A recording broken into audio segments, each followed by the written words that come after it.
So last week we learned that Monkey D. Luffy not only has Reed Richards, Elastigirl, Clay Fighter, stretchy powers, but he's also bulletproof. We're going to move forward with episode 3 and 4 of One Piece. And you know why? 'Cause I don't know jack squat about anime. But I'm gonna learn with all of my friends. Will you be here when my quest ends? So the last episode I reviewed left off with Monkey D. Luffy and Cody, the purple-haired whiny kid, trying to rescue Zoro with one R, who's a pirate, from a facility where the Marines are keeping him. The head of the Marines is Captain Morgan, who in this version is this like old-timey cyborg-looking dude. He's quite scary. I was making fun of, Captain Morgan, that's the rum. That's the guy from the rum bottle. But, he's pretty scary, and his son is effeminate and annoying. And those things don't always go together, but this character certainly does. In this episode, they free Zoro with one R from the facility, and Monkey D. Luffy does something rather heroic. He makes it look... He knows that Cody has always wanted to join the Marines. It's like a lifelong ambition of his. So he makes it look like they weren't actually together, like actually in cahoots. So the Marines will like look at him and look on him a little better and recruit him if they're going to. So a funny scene where Zoro with one R discovers that Monkey D. Luffy has been talking a big game about I'm going to be the king of the pirates and all that. He's like, well, who's your crew?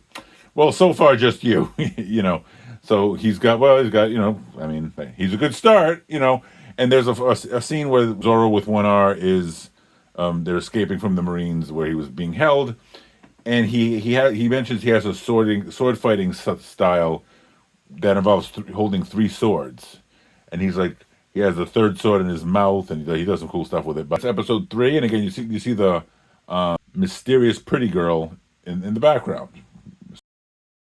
Still don't know much about her. I don't say her name or nothing like that. But then episode 4 is very much a flashback episode where we see Monkey D. Luffy when he was a kid. Now, a couple times he's mentioned how much he loves the straw hat that he wears and how he got it from a pirate named Shanks. And the most of episode 4 was this backstory when he was a kid and he knew Shanks and how he got the hat. Now we know how we got the hat. And I have a friend who was like kind of warning me. You can watch a bunch of episodes and it doesn't really progress very, very far because of all the backstory. I don't mind that. Like, this was a good flashback episode. And, back then he was this little kid, but he was kind of, too big for his britches, talking tough or whatever. And even this pirate named Shanks that he admired was sort of like, hey, look, calm down, kid, right? And it's an episode about these mountain bandits that come into this bar that Monkey D. Luffy and Shanks were at. Through this episode, we find out about a pirate who's a clown, and his name is Buggy. And I only watched the first 4 episodes, and Buggy's only had one line so far, but he sounds a lot like the Joker from Batman the Animated Series and a couple anime that I have seen from Ghibli. Yeah, Mark Hamill. Mark Hamill is Buggy in this. He has one line, and I'm like, yeah, that's Buggy. That's your boy Buggy.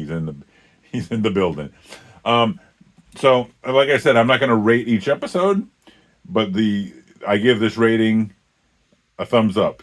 That just means I'm going to keep watching the show. That's a good rating. If I'm going to keep watching the show, that means I liked it, and I'm enjoying these characters so far. I don't know if I mentioned that he left Cody behind. But nice little, sentimental, sad moment there. Thank you for watching this review. I'm going to proceed with episode 5 and 6 next time. And as always, this video is sponsored by Turtle Rocket Books, top shelf quirky sci-fi in a literary sci-fi multiverse.